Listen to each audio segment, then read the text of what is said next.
नमस्कार, खबर दिन भर देख रहे हैं आप और मैं हूं आपके साथ अवंतिका श्रीवास्तव। तमाम बड़ी खबरों पर हम चर्चा करेंगे और सबसे पहले बात करेंगे रायपुर की। बड़ी खबर सामने आ रही है। गुजरात विधानसभा चुनाव जिसको लेकर लगातार सीएम भूपेश बघेल प्रचार कर रहे हैं और गुजरात की रण में एक बार फिर से सीएम भूपेश बघेल उतरेंगे। अहमदाबाद के लिए सीएम रवाना हो चुके हैं।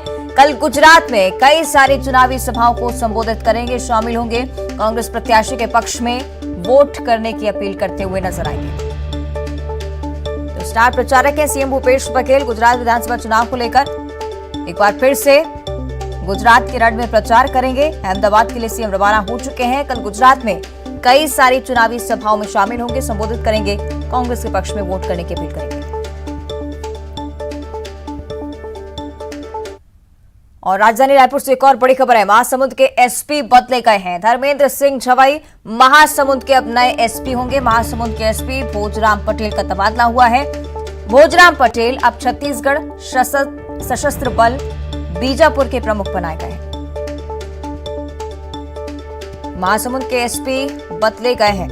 धर्मेंद्र सिंह झवई अब ये जिम्मेदारी निभाएंगे। साथ ही भोजराम पटेल जो कि अब छत्तीसगढ़ सशस्त्र बल बीजापुर के प्रमुख बनाए जा चुके हैं। और रायपुर से एक और बड़ी जानकारी। 6 आईएएस अधिकारियों का प्रभार बदला गया है। आपको बता दें कि हिमशिखर गुप्ता योजना, आर्थिक और सांख्यिकी का अतिरिक्त प्रभार उन्हें दिया गया है। जनक पाठक खाद्य नागरिक आपूर्ति का अतिरिक्त प्रभार। सामान्य प्रशासन विभाग ने ये आदेश जारी किए हैं। 6 आईएएस अफसर जिनका प्रभार बदला गया है।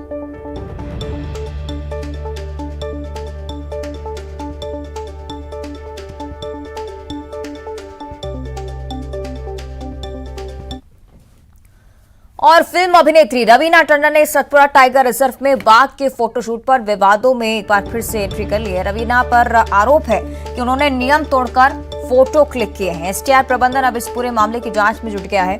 सतपुरा टाइगर रिजर्व में जंगल सफारी के दौरान रवीना की जिप्सी बाघ के काफी करीब पहुंच गई थी। इसका वीडियो रवीना ने खुद अपने सोशल मीडिया हैंडल पर शेयर किया है। वीडियो सामने आने के बाद एसटीआर मैनेजमेंट ने आपत्ति जाहिर की है। सतपुरा टाइगर रिजर्व के बोरी एसडीओ धीरज सिंह चौहान इसकी जांच रिपोर्ट सौंपेंगे। आपको बता दें कि पिछले हफ्ते रवीना अपनी बेटी के साथ सतपुरा टाइगर रिजर्व की चूरना रेंज में पहुंची थी। जंगल सफारी करने निकली थी। सफारी के दौरान ध्यान रखना होता है कि जिप्सी बाघ के रास्ते में आए, जबकि उन्होंने जिप्सी को आगे पीछे करते हुए टाइगर की फोटो शूट किया। और 25 नवंबर को रवीना टंडन ने ही जंगल सफारी का ये फोटो अपने सोशल मीडिया अकाउंट पर शेयर किया था। तो वीडियो में बाघ को दहाड़ते हुए भी देखा जा रहा है।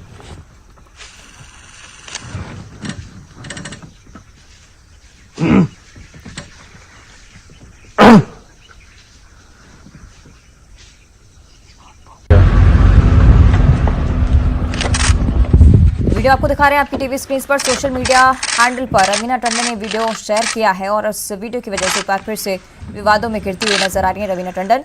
बाघ के काफी करीब पहुंचकर फोटो शूट किया है, जो कि नियमों के खिलाफ है।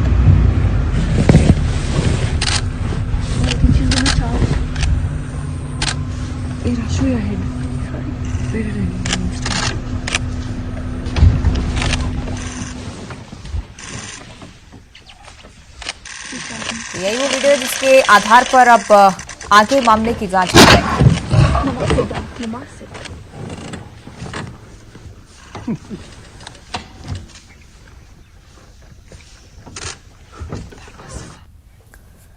आगे बढ़ते बात करेंगे राजधानी भोपाल की बड़ी जानकारी। ठेकेदार के साथ हनी ट्रैप का मामला सामने आया था, उससे जुड़ी एक खबर है। आरोपी सोनाली की अग्रिम जमानत जिला कोर्ट ने खारिज कर दी है। खजूरी थाना पुलिस ने एफआईआर दर्ज की थी। ठेकेदार मुकेश कुमार वर्मा की रिपोर्ट पर धारा पर एफआईआर दर्ज हुई थी। आपको बता दें कि सोनाली ने अपनी साथी आरती के साथ मिलकर हनी ट्रैप किया था और ठेकेदार से 1 करोड़ की राशि मांगी गई थी।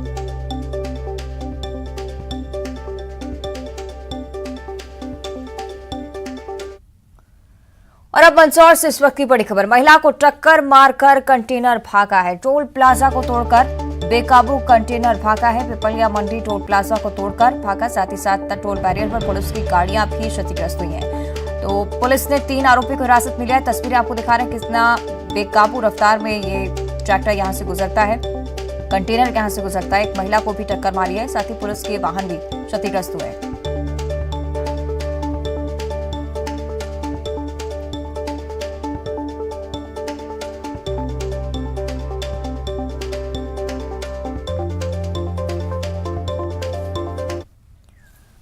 और भानुप्रतापपुर उपचुनाव में बीजेपी प्रत्याशी ब्रह्मानंद नेताम को गिरफ्तार करने के लिए पुलिस आई है और उसे लेकर सियासी माहौल गर्म है।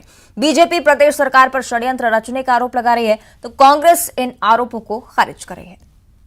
ब्रह्मानंद नेताम जनसंपर्क कर रहा है गांव-गांव में और अभी भी घूम रहा, आप जाके देख सकते हैं। अगर पुलिस में दम है तो उसको जाके गिरफ्तार करें। भानुप्रतापपुर उपचुनाव में बीजेपी प्रत्याशी ब्रह्मानंद नेताम पर गिरफ्तारी की तलवार लटक रही है। नाबालिग से दुष्कर्म के मामले में आरोपी नेताम को गिरफ्तार करने के लिए झारखंड की पुलिस कांकेर पहुंची। पुलिस नेताम की तलाश में जुटी है। इस मामले को लेकर सियासी पारा हाई हो चुका है। भानुप्रतापपुर में बीजेपी नेताओं का जमावड़ा लगा है। बीजेपी चुनाव कार्यालय में पार्टी के वरिष्ठ नेता मंथन करते नजर आए। उपचुनाव में नामांकन के समय सीमा खत्म होने के बाद ब्रह्मानंद नेताम पर गंभीर आरोप लगे थे।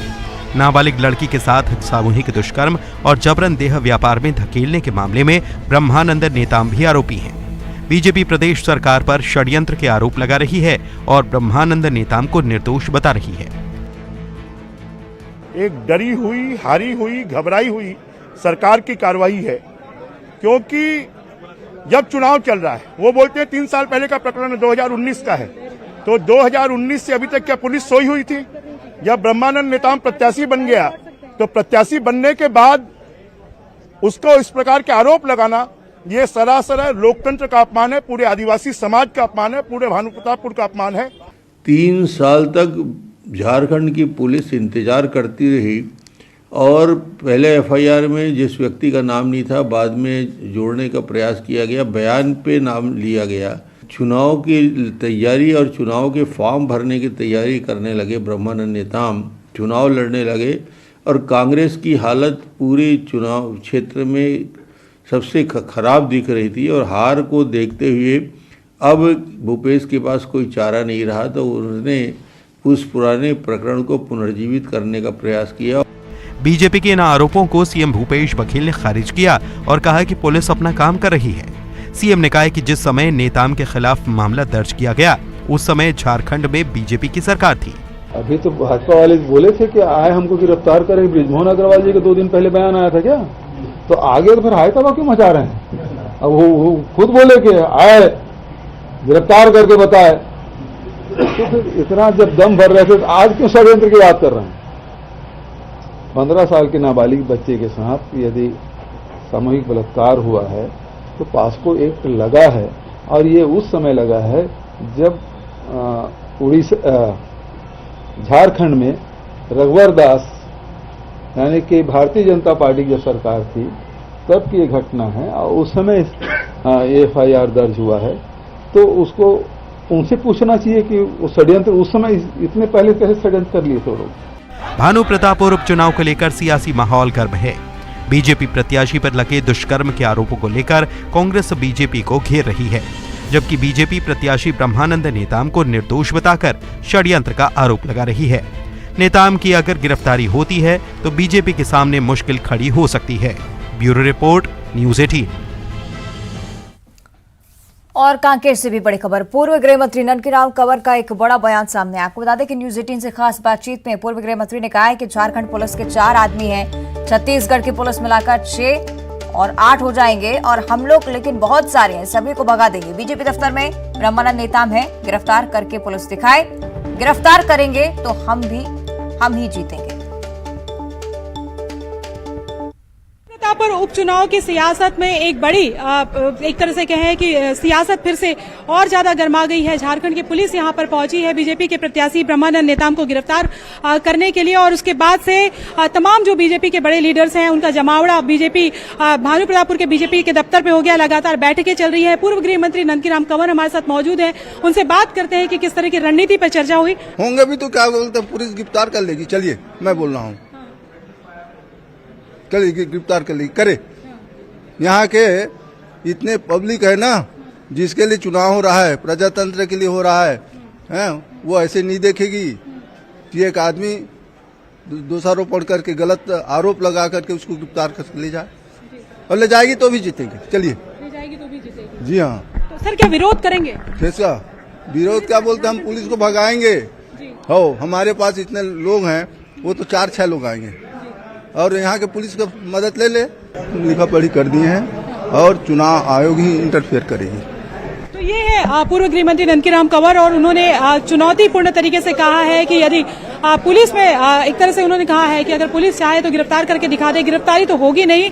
और उन्होंने एक बड़ा बयान दिया है, और इस बयान को और भी बड़ा इसलिए माना जा सकता है कि वो पूर्व गृह मंत्री रहे हैं। उनका कहना है कि झारखंड की पुलिस जो है वो 4 लोग हैं, छत्तीसगढ़ की पुलिस मिला के भी 6-8 लोग होंगे, लेकिन हम इतने सारे लोग हैं उनको भगा देंगे। कैमरा पर्सन राजेंद्र के साथ ममता लांजेवा, न्यूज 18 छत्तीसगढ़, रायपुर। और अब भोपाल से इस वक्त एक बड़ी खबर है। एमपी नगर इलाके में नर्मदा पाइपलाइन फूट गई है। पानी का 25 फीट ऊंचा फव्वारा दिखाई दे रहा है। 1 घंटे तक तेजी से पानी यहां पर बहता रहा, लेकिन नगर निगम ने इस ओर कोई ध्यान नहीं दिया। राजधानी भोपाल की स्थिति आपको बता रहे हैं। एमपी नगर इलाके में नर्मदा पाइपलाइन फूटी है। 25 फीट ऊंचा फव्वारा यहां पर दिख रहा है। 1 घंटे तक इसी तरह से पानी का रिसाव होता रहा। तस्वीरें आपको दिखा रहे हैं। नर्मदा पाइपलाइन टूटी, 25 फीट तक ऊंचा फव्वारा नजर आया। 1 घंटे तक तेजी से पानी इसी तरह से बह रहा था, लेकिन नगर निगम की तरफ से कोई भी कर्मचारी, कोई भी अधिकारी यहाँ पर नहीं पहुंचा। करंट भी फैल सकता है, इसको तत्काल बंद कराया जाए। मेरा नगर निगम के तस्वीरें आप देख रहे हैं राजधानी भोपाल की। एक्सक्लूसिव तस्वीरें न्यूज 18 आप तक पहुंचा रहा है। राजधानी में क्या स्थिति है आप समझ सकते हैं इन तस्वीरों से। 1 घंटे तक यही स्थिति बनी रही। नर्मदा पाइपलाइन फूट गई थी। 25 फीट ऊंचा फव्वारा पानी का आप देख सकते हैं सीधे तौर पर तस्वीरों में, लेकिन नगर निगम की तरफ से यहां पर ध्यान देने वाला कोई नहीं था। रहवासी भी इसकी लगातार शिकायत करते रहे। 1 घंटे तक यही स्थिति इस इलाके में रही। एमपी नगर की तस्वीरें हैं। नर्मदा लाइन फूटी, 25 फीट ऊंचा फव्वारा दिख रहा है, साफ तौर पर पानी बहता हुआ इन तस्वीरों में नजर आ रहा है, लेकिन 1 घंटे तक तेजी से इसी तरह से पानी का बहाव था। नगर निगम ने इस ओर कोई ध्यान नहीं दिया। कोई कर्मचारी, कोई अधिकारी यहां पर सुध लेने नहीं आया।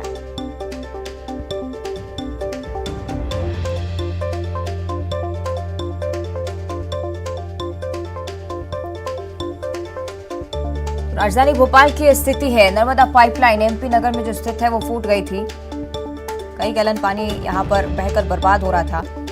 1 घंटे तक तेजी से पानी बहता रहा, लेकिन नगर निगम की तरफ से यहां पर कोई मौजूद नहीं था। किसी ने इस ओर ध्यान नहीं दिया। सहयोगी मनोज हमारे साथ फोन लाइन पर जुड़ रहे हैं। मनोज, क्या कुछ स्थिति फिलहाल मौके पर? जी बिल्कुल, जिस तरीके से नर्मदा पाइपलाइन फूटी थी उसके बाद नगर निगम का अमला हालांकि देरी से पहुंचा, 1 घंटे बाद पहुंचा, और यही कारण है कि लाखों लीटर जो पानी है वो बह गया। और नगर निगम ने फिलहाल जो पाइपलाइन थी उसको जोड़ने का काम शुरू कर दिया। जो मेन पाइपलाइन थी उसको बंद कर दिया, लेकिन 25 फीट का जो फवारा था वो देखने के बाद जो है वहां पे काफी भीड़ इकट्ठी हो गई थी। लेकिन क्योंकि नीचे से जो ऊपर फुहारा था उस समय वहां पे जो बिजली की लाइन थी वो पानी की चपेट में आई। यही कारण है कि आसपास की जो बिजली थी वो गुल हो गई थी। तो बिजली विभाग के कर्मचारी भी वहां पर पहुंचे हुए थे, और नगर निगम के अधिकारी भी फिलहाल अभी मौके पे है। जो पाइपलाइन है उसे दुरुस्त करने का काम फिलहाल किया जा रहा है। बिल्कुल, लेकिन बड़ी लापरवाही मनोज जिसे नगर निगम की कहेंगे, क्योंकि 1 घंटे तक ये स्थिति रही, और जब बिजली का खंभा इस पानी की चपेट में था तो निश्चित तौर पर कोई भी बड़ा हादसा भी यहाँ पर हो सकता था। जी बिल्कुल, क्योंकि सुभाष नगर जो फाटक है उसके पास जो मेट्रो की लाइन गुजर रही, वहां पे जो नर्मदा की मेन पाइपलाइन है पिछले कुछ दिनों पहले जो है 2 दिन के लिए उसे बंद करने का काम किया था, क्योंकि उसकी शिफ्टिंग की जा रही थी। यही कारण था कि 2 दिन तक जो जल की जो पूर्ति है वो कहीं ना कहीं प्रभावित हुई थी, लोगों को सामना करना पड़ा था। लेकिन इस बीच में इस पाइपलाइन के फूटने से जरूर आसपास के इलाके को दिक्कत होगी, खास तौर से जहांगीराबाद का इलाका, इसके अलावा सुभाष नगर का इलाका। ये करीब 5 से 6 इलाके हैं जहां पे कल पानी की दिक्कत हो सकती है। हालांकि नगर निगम की तरफ से अभी पानी सप्लाई को लेकर कोई बयान सामने नहीं आया है। लाइन को दुरुस्त करने की पहली प्राथमिकता जो है वो नगर निगम की है। ठीक है, शुक्रिया आपको मनोज जानकारी के लिए। और इधर छत्तीसगढ़ में ईडी और आयकर विभाग की कार्रवाई को लेकर सीएम भूपेश बघेल ने एक बार फिर से बड़ा बयान दे दिया। उन्होंने कहा है कि ईडी और इनकम टैक्स जैसी एजेंसियां भ्रष्टाचार करने वालों पर कानूनी कार्रवाई करें, हम इसका स्वागत करते हैं, लेकिन जिस प्रकार से ईडी और इनकम टैक्स के अधिकारियों द्वारा लोगों से पूछताछ के दौरान गैर कानूनी कृत्य सामने आ रहे हैं वो बिल्कुल भी स्वीकार करने योग्य नहीं है। सीएम भूपेश बघेल के बयान पर पूर्व सीएम रमन सिंह ने भी निशाना साधा।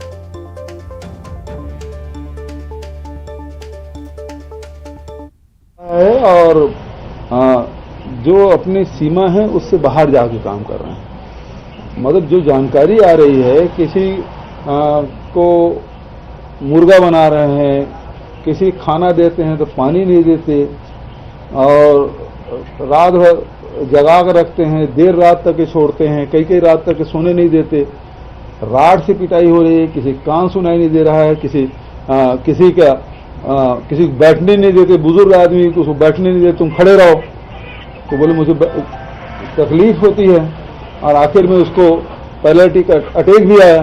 तो ये अमानवीय कृत्य है ना, इसकी इजाजत तो मैं नहीं समझता कि उसको कोई सरकार या कोई न्यायालय इसको देगी, लेकिन इस प्रकार से अपनी सीमाओं से बाहर जाके कार्रवाई कर रहे हैं, ये बेहद दुर्भाग्यजनक बात है। विकल्प सभी खुले हैं, मैं अपने राज्य के नागरिक की सुरक्षा देना मेरी जिम्मेदारी है, और यदि कोई भी दूसरे राज्य के हो, चाहे सेंट्रल एजेंसी हो, या अपनी सीमाओं से बाहर जाके काम करे तो कार्रवाई भी करने का हमको अधिकार है।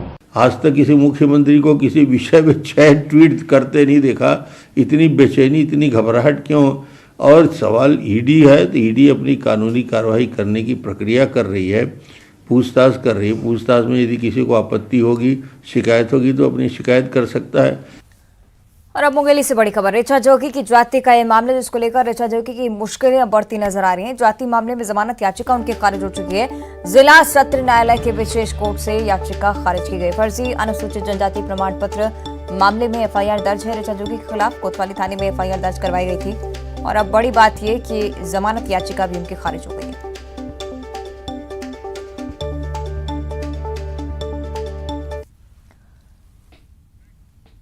और कोरबा के ग्रामीण क्षेत्रों में सरकारी शिक्षा व्यवस्था दम तोड़ती हुई नजर आ रही है।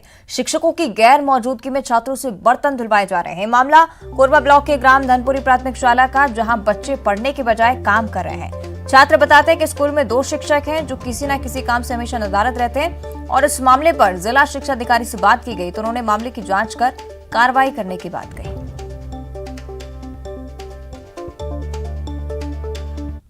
पढ़ाते तुमला नहीं पढ़ा है? और कै बजे छुट्टी होती तुमन के? कल भी नहीं आए थे। कल भी नहीं आ रही? हाँ। अच्छा, का नाम है गुरुजी मन के? लाल साहू। अच्छा, अभी आपको माध्यम से जानकारी मिली है, वीडियो भी मैंने देखा है, बच्चे बर्तन धोते हुए दिखे हैं, जबकि यह कार्य मध्याह्न भोजन समूह के रसोइयों का है और बच्चों से कार्य किया जा रहा है। टीचर भी उपस्थित नहीं हैं। तो विकास शिक्षा की कोरबा से मैं इसका प्रतिदिन मंगाता हूँ, और ये घटनाएं कई बार घटी होंगी मुझे लगता है। तो अभी तक निरीक्षण में क्या पाया गया और क्या कार्रवाई की। और अब बिलासपुर से बड़ी खबर, सदर बाजार में व्यापारी के साथ उठाई गिरी हुई है। कपड़ा और सोने चांदी की व्यापारी से उठाई गिरी। व्यापारी से 80,000 की उठाई गिरी हुई। रतनपुर से बिलासपुर पहुंचा था व्यापारी, और व्यापारी ने कोतवाली थाने में इसकी शिकायत भी दर्ज करवाई है। सीसीटीवी वीडियो को पुलिस खंगाल रही है। जल्द ही मामले का खुलासा होने की उम्मीद।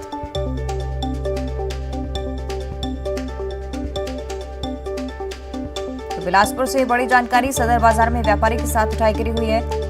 80,000 की उठाई गिरी। रतनपुर से बिलासपुर पहुंचा था व्यापारी। पुलिस ने शिकायत की है, और सीसीटीवी फुटेज उस इलाके के अब खंगाले जा रहे हैं।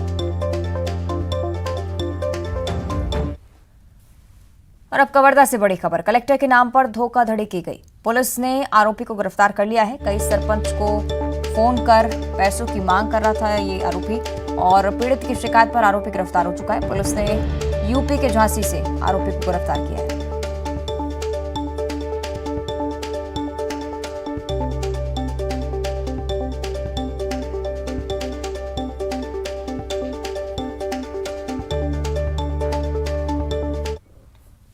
और अब बालोद से बड़ी खबर है, जेल से फरार दूसरा कैदी भी गिरफ्तार हो चुका है। 2 दिन पहले ही जेल की दीवार फांदकर ये कैदी भागा था। आपको बता दें कि 2 कैदी भागे थे।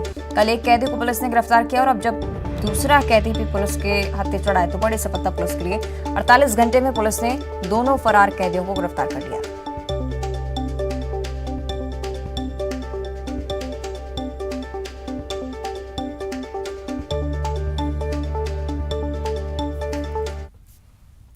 और अब अंबिकापुर से बड़ी खबर है, नाबालिग लड़कियों को परेशान करना आरोपी को बेहद ही भारी पड़ा है। फोन पर परेशान करने वाले आरोपी को पुलिस ने फौरन गिरफ्तार कर लिया। इलाहाबाद से आरोपी की गिरफ्तारी हुई है।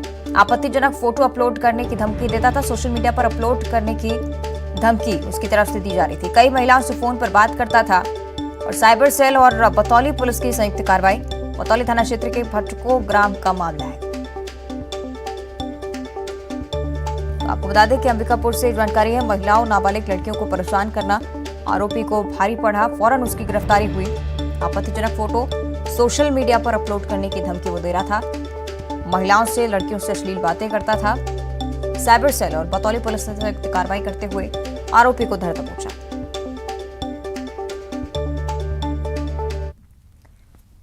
और बीजापुर में इंद्रावती टाइगर रिजर्व में बाघ अपने प्राकृतिक वातावरण में सुरक्षित है। वन परिक्षेत्र में लगाए गए ट्रैप कैमरे में बाघ कैद हुए हैं। साथ ही इलाके में बाघ शिकार करते हुए भी कैमरे में कैद हुए। बाघों की मौजूदगी से वन विभाग भी चुस्त है। लगातार रहवासी इलाके में लोगों को आगाह किया जा रहा है। और डिप्टी डायरेक्टर गणवीर धमशील ने बताया है कि बाघों के संरक्षण के लिए हमारी 5 वन अमलों की टीमें 24 घंटे तैनात है। ग्रामीणों को बाघ के संबंधित जानकारी भी विभाग की तरफ से साझा की जा रही है। ट्रैप कैमरे में राज्य के पशु, वन भैंसा, तेंदुआ और हिरण जैसे जानवर भी कैद हुए हैं। तो बीजापुर से जानकारी। इंद्रावती टाइगर रिजर्व बाघ अपने प्राकृतिक वातावरण में सुरक्षित है। ट्रैप कैमरों से इन जानवरों पर नजर रखी जा रही है।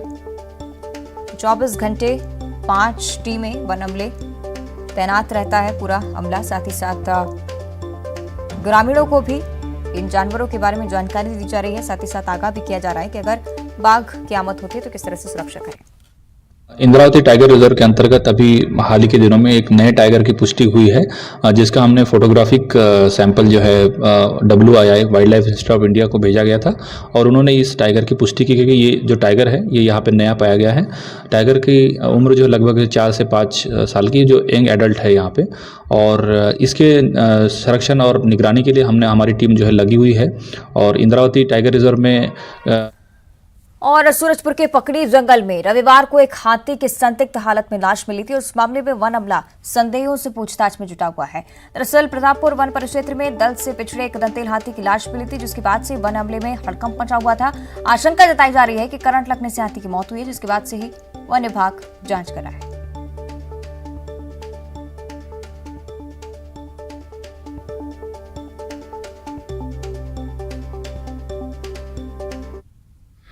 प्रथम दृष्टया तो अभी करंट से लगने की आशंका है। इसके लिए हम आसपास के क्षेत्र में जहां पर भी हुकिंग हुआ है या जो इनके खेत है जिन लोग हुकिंग कर सकते हैं उसको हम लोग संदिग्ध दायरे में लिए हैं, उनसे पूछताछ की जा रही है। और बुलेटिन में इतना ही। देखते रहिए न्यूज़ 18।